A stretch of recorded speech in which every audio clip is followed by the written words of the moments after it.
didn't forget me at the gate. He made sure I couldn't follow. I've spent a lot of time trying to find a gentler way to say that, a version that leaves some room for doubt, some crack of light where maybe he didn't mean it, maybe it was a misunderstanding. Maybe my stepfather was just panicked and made a terrible choice in the moment. But I was 17 years old and standing alone in Vancouver International Airport with no phone, no ID, and no return flight home. And I know what I saw on his face when he turned around and walked away. It wasn't panic. It wasn't confusion. It was relief. My name doesn't matter as much as what happened. What matters is that I was a teenager from a small town outside of Sudbury, Ontario, and the two adults responsible for my life chose a lie over me. And for about 6 hours, I genuinely did not know if I was going to be okay. Let me back up. My mother remarried when I was 11. My stepfather, I'll call him by what my little sister called him, which was just Dad, had 2 kids from his previous marriage, a son who was 19 at the time of the story, and a daughter around my age. I never fit into that household, not because anyone was overtly cruel in those early years, but because the architecture of that family had been built before I arrived, and there was no room in the blueprint for me. I learned early that the way to survive was to stay small, get good grades, don't need things, don't ask for things, be grateful. My mother is not a bad person, I want to say that. But she is someone who has spent her entire life making herself smaller to fit the shape of whoever she loves most. When she married him, she started seeing the world through his eyes. And through his eyes, I was a complication, his son. I'm going to call him by what he was, which is the person who destroyed the next 6 hours of my life and nearly a lot more than that, had always treated me like background noise. Not bullying, not exactly. More like the specific cruelty of being looked through. He was 20 by the time this happened, loud and confident in the way that boys are when they've never once been told no. My mother thought he was charming. My stepfather thought he hung the moon. The trip to Vancouver was supposed to be a family vacation. My stepfather had a work conference there, the kind where the company pays for the hotel and partners are encouraged to come along. And somehow, this turned into a 5-day trip that included all 4 kids. I didn't want to go. I had a part-time job at a coffee shop in Sudbury, and I'd already asked for the week off, and my manager wasn't happy about it, and I remember thinking I'd rather spend 5 days covering shifts than spend 5 days being invisible somewhere expensive. But my mother said it would be good for us, for the family. She said it with such hope in her voice that I couldn't say no. We flew out on a Tuesday. The conference stuff took up the first 2 days, and then we had 3 days to actually do things. We went to Granville Island. We did the Capilano suspension bridge, which my little sister was terrified of, and I held her hand the whole way across. Those moments were fine. Those moments were actually remember fondly. My sister is 11 years younger than me, and she has always been the one person in that household who made me feel like I existed. The problem started on the last night. His son had been pushing all week to go to a bar on Granville Street. He was 20, which is legal in BC, but his sister and I were both minors and my little sister was 6. My stepfather kept saying, maybe, maybe. And I kept watching my mother watch him say, maybe. And I knew what that meant. It meant yes, eventually, just not yet. On the last night, he said yes. My mother arranged for my little sister to stay in the hotel room with a movie and some snacks, which I still think about. She arranged that without a second thought, but didn't arrange anything for me.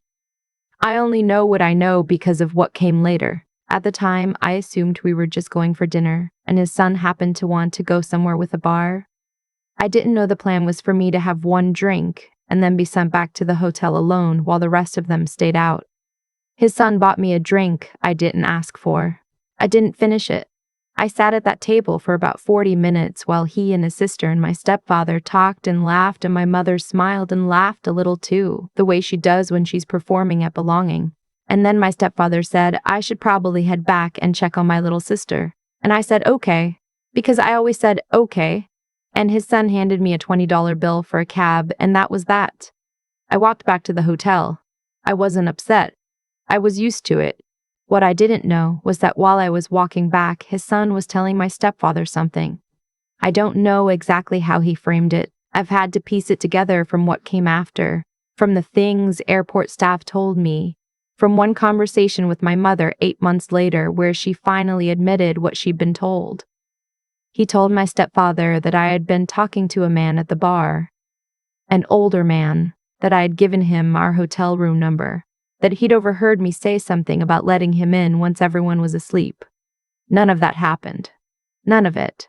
I had barely spoken to anyone at that bar except to say no thank you to a second drink. But his son said it with the particular confidence of someone who knows he will be believed, and my stepfather believed him, and my mother believed my stepfather.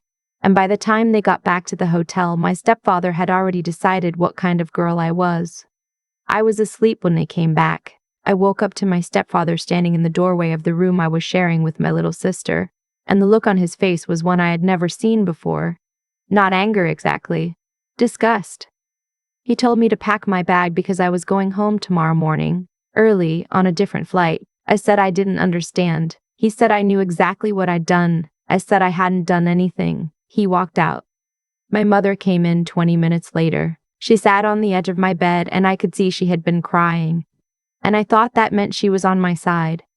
That she could see this was wrong. That she would tell him whatever his son had said wasn't true.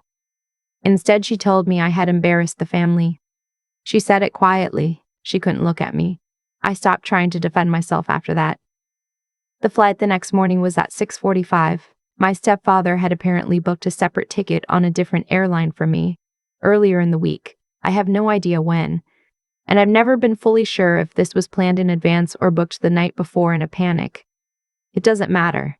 What matters is that we got to YVR at 4:30 in the morning, and the check-in desk for my flight didn't open until 5:15. And my stepfather walked me to the departures level and handed me my backpack and told me my boarding pass was inside. Then he went back through the sliding doors. My mother was still in the car. I don't know if she watched him leave me there. I don't know if she said anything to him. I know she didn't come in. I stood there for a second with my backpack in my hands. It was 4:37 in the morning. The airport was quiet in that way. Airports are at that hour. A kind of thin, fluorescent quiet, a few cleaning staff pushing carts, a few people asleep across chairs. I unzipped my backpack. My passport was not inside. I went through every pocket. I took everything out and laid it on the floor. My clothes, my toiletries, a paperback I'd been reading on the plane out, my wallet which had my bank card, my health card, and $32 in cash, a charger. My earphones, no passport, no boarding pass. My phone had died overnight, and I hadn't had a chance to charge it before we left because my stepfather had knocked on my door at 3:50 and told me I had 15 minutes, so I had no phone, no passport, no boarding pass, and a check-in desk that wouldn't open for another 38 minutes. I'm going to tell you what I did not do. I did not cry. I'm not sure why. I think I was still in that strange numb state I'd been in since the night before. That place you go when something is so wrong it stops feeling real. I sat down on the floor next to my stuff and I thought about my options. I could wait for the desk to open and explain what happened. I could try to find a payphone. I could ask someone at the airport for help. I started walking. There was a woman in an Air Canada vest near one of the far check-in counters, rolling a cart of luggage tags. I walked up to her and I said, "Excuse me, I'm sorry, I think there's been a mistake. I can't find my passport and I don't have a working phone. I'm supposed to be on a 6:45 flight to Toronto." She looked at me, really looked at me, and I think she could see it on my face. The thing I was trying not to show, because she put down what she was doing and she said, "Okay, tell me what happened." I told her. Not the whole story, not then, just the logistics. I'm 17. I came here with my family. I think my travel documents are with them. They've already left. I need to reach them, or I need to figure out what to do. She brought me to a small office near the check-in area, and she got me a cup of water, and she called her supervisor. His name was, and I'll never forget this, Darnell. He was maybe 50, big, calm, with the kind of voice that made you feel like whatever was happening could be sorted out. He sat across from me and he said, "What's the name of the adult you traveled with?" I gave him my stepfather's name. He made some calls. I sat in that small room and drank water and watched people start to filter into the departures level outside the window. At some point, Darnell came back and sat down and said, "I need to ask you something, and I need you to be honest with me." I said, "Okay." He said, "Did you leave the family group voluntarily?" I said, "No." He said, "Did they know you didn't have your passport?" I thought about that. I said, "I don't know. I don't know if he forgot to put it in my bag or if he took it out on purpose." Darnell looked at me for a moment. Then he said, "Okay, we're going to contact the Canada Border Services Agency." I didn't fully understand what that meant at the time. I knew it meant this was becoming something bigger than a missed flight. I asked him if I was in trouble. He said no.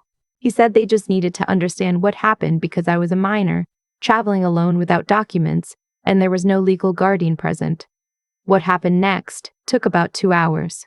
There were phone calls. There was a CBSA officer who came and sat with me, a woman named, I only know her by her last name on her badge, Marchetti, who was professional and kind and who took notes on everything I said.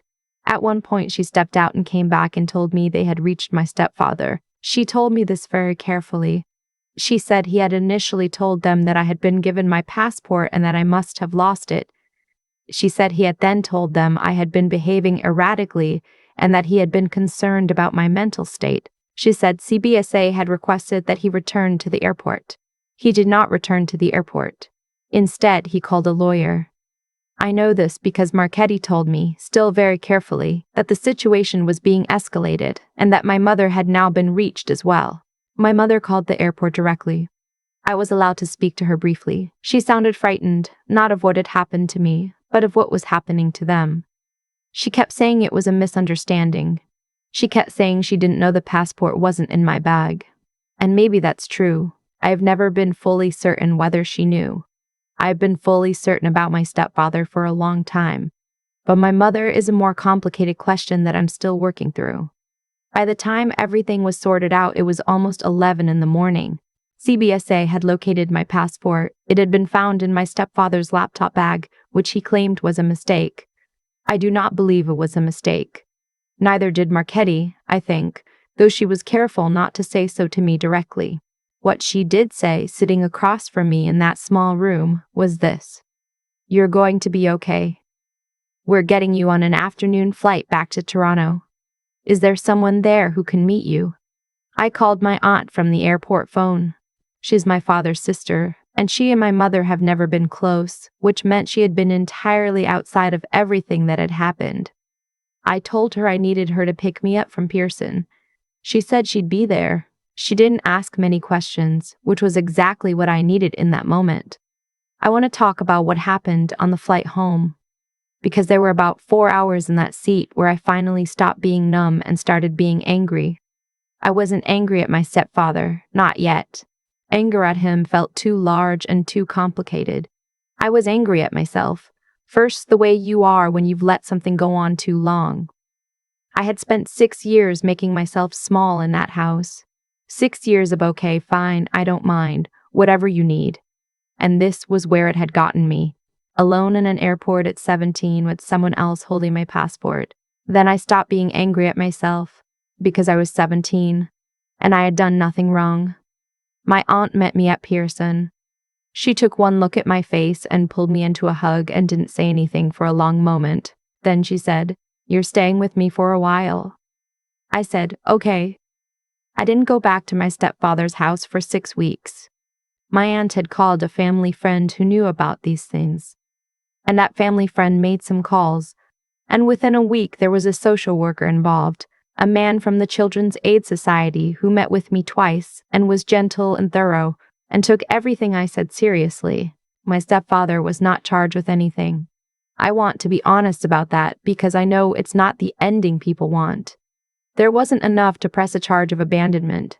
The argument was that he had believed I had my passport and was at the correct terminal, and CBSA couldn't prove intent. What did happen was that the social worker's involvement triggered a review of my living situation. My mother was told that if I returned to the home, there would be ongoing supervision. She was also told that what had occurred at the airport had been documented and was considered a safeguarding concern. His son was never questioned. I don't know if anyone told him what had happened after. I know that my stepfather blamed him initially in a conversation with my mother. I know this from my mother, again, 8 months later, and then stopped blaming him when it became clear that blame was going to circle back. His son is one of those people who moves through the world leaving damage behind him and never looking back to see it. I did not return to live with my stepfather and mother. My aunt became my legal guardian for the final year and a half of high school, which required paperwork and a conversation, and my mother agreed to it. And that agreement cost her something, I could see that. I'm not sure it cost her as much as it cost me to need it, but I try not to do too much accounting on that front. I'm 31 now. I live in Halifax.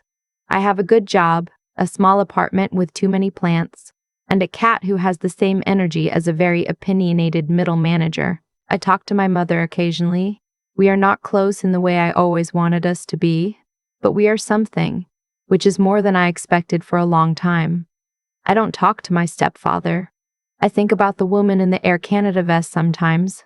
I never got her name. She was maybe 40, dark hair pulled back, small gold earrings. She put down what she was doing, and she looked at me and she decided to pay attention. I have thought about her at every major turning point of my adult life, that decision, to stop, to really look, to say, tell me what happened. I don't know what my morning would have looked like without it. I know what my life could have looked like without it. I was the one who needed protecting. For a long time, I thought that was a weakness.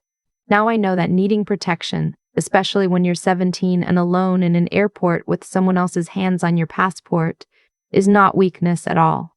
It's just the truth of what was happening. And the first step toward the rest of my life was someone else being willing to see it. I see it now too, finally. That's the part that took the longest.